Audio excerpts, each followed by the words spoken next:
So there's a health problem that affects over half of women over 65, and it causes physical and psychological distress, and it causes extra work and expense, and it's the second most important reason why women enter residential care.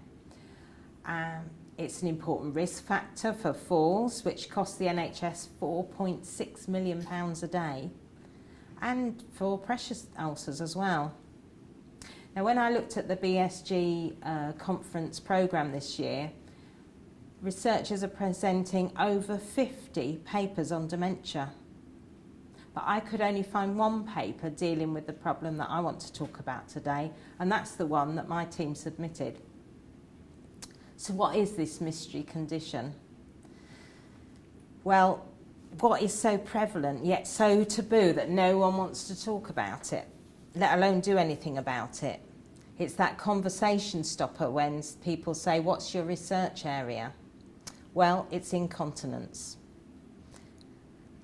Incontinence can have a devastating effect on older people, people of all ages, but it's particularly difficult for older people. Not just because of the inconvenience of pads and storing boxes and boxes in their small rooms, but it's also that the sheer physical work involved with the extra laundry, and it can really take a toll on older people and their carers. And the stigma and the shame of it actually affects their partners as well. I interviewed an older gentleman, and he was so distressed by his wife who was in a care home, and she had the catheter and the drainage bag, and she was in the lounge, and it was on display, and he just said, "It's affecting our dignity, it's an affront to our dignity." And what he did was he took his wife out for the day, and he tried to kill himself and her as well. That's how it affected him. And he actually got taken to court, and even there he wouldn't admit the reason why he'd done it. It's one of those things, isn't it? You spill the peas on the table and you say, "Ha ha, I peed on the table." But it's not funny. It's not a joking matter, because it has serious implications for people's mental and physical well-being. I think urinary incontinence is a neglected research area because we're embarrassed by it. And maybe, and this is probably the feminist in me, it's because it affects women more than men. 55% of women over 65 will have continence problems, and only 15% of men. So many people think that urinary incontinence is a normal part of ageing, that they don't bother. The women in our study, 70% of them said, well, it's a normal part of ageing. So they fail to seek treatment, and they suffer in silence, and yet there's so much that can be done for it. Most of the time, urinary incontinence can be cured completely or significantly improved just by self-help measures. For example, pelvic floor exercises.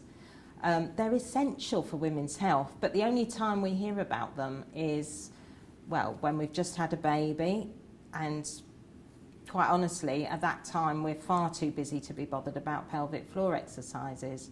And then around the menopause, when often continence problems start, 20 or 30 years later, you're not going to remember how to do pelvic floor exercises. But they're really essential for women of all ages to cure or prevent incontinence.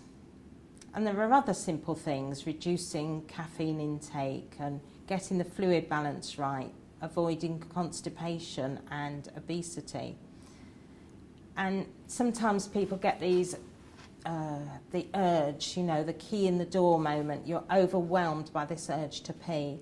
Well, there are some very simple distraction techniques that you can learn to regain control of the bladder, so that that urge actually will pass and you can carry on and no accidents will happen. But people don't know that this help's available. And where those self-help measures are not effective enough, there's medical help. There's specialist physiotherapists, pessaries, medications, surgery. But women just, for the most part, don't go for help. And even if the urinary system works perfectly, if you've got a problem with mobility, you've got a problem with continence, just because you can't get to the toilet. As researchers in the field of gerontology and ageing, we're all aware of those issues with the Bernard Isaacs giants of gerontology: incontinence, immobility, instability, and intellectual impairment. And we're happy to put lots of research effort into some of these, but incontinence actually is associated with immobility and dementia, and it's a risk factor for falls, but it's hardly considered at all.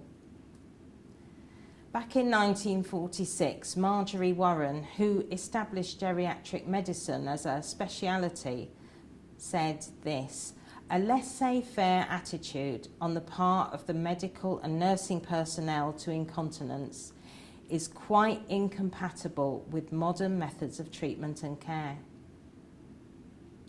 Perhaps, nearly 70 years later, we should be asking ourselves whether the current status quo in ageing research is all it could be.